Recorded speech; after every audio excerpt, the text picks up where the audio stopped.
Уфимское предприятие разрабатывает новые модели дронов для фронта. Их особенность в высокоточном определении координат и возможности в течение долгого времени находиться в воздухе. Там же беспилотники собирают и испытывают. Некоторые универсальные, их можно использовать в разведке, в бою и доставке грузов. Материал Дилии Махмутовой. Это наша разработка, 10-дюймовый дрон с системой сброса. Изначально этот летательный аппарат создавался как дрон-камикадзе для уничтожения вражеского объекта, который взрывался вместе с целью.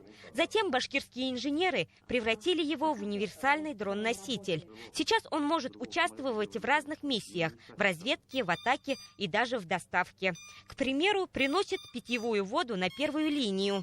Бутылки прилетают прямо в руки бойцам, а сам дрон дальше отправляется по своим делам. У нас есть модели не только с обычной видеокамерой, но и с ночным видением, с тепловизорами. Скорость около 100-110 км в час.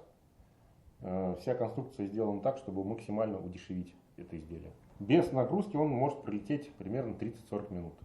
С нагрузкой он летает уже гораздо меньше, конечно. Летающее крыло используют в качестве мониторинга и разведки. Он легкий, компактный, разбирается на 3 части. Электронная начинка находится внутри. Хотя грузоподъемность беспилотника и небольшая, может пролететь на одном заряде 50 километров за 30 минут. Двигается и в автономном режиме.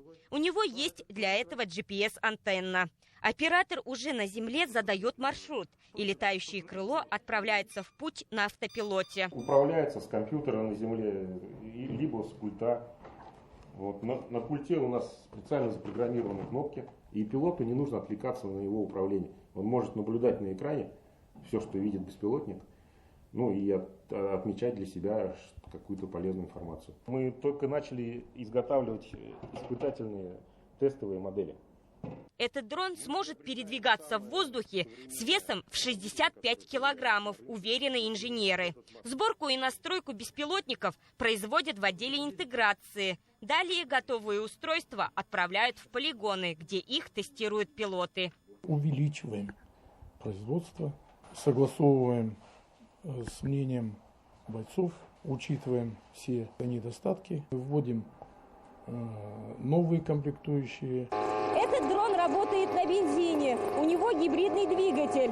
Он может находиться в небе до 6 часов и пролететь 500 километров. Коптер активно заказывают нефтяники для перевозки проб нефти. Сейчас тестируют 7 штук. Предприятие производит беспилотники уже больше 3 лет. В обиходе 6 моделей, еще несколько в разработке. Готовят их не только для фронта, но и для промышленности, сельского хозяйства, в спасательных целях и гражданской авиации. На этом инженеры не остановятся. В планах расширить сферы применения. Дилия Махмутова, Вадим Исламов. Новости Уфа.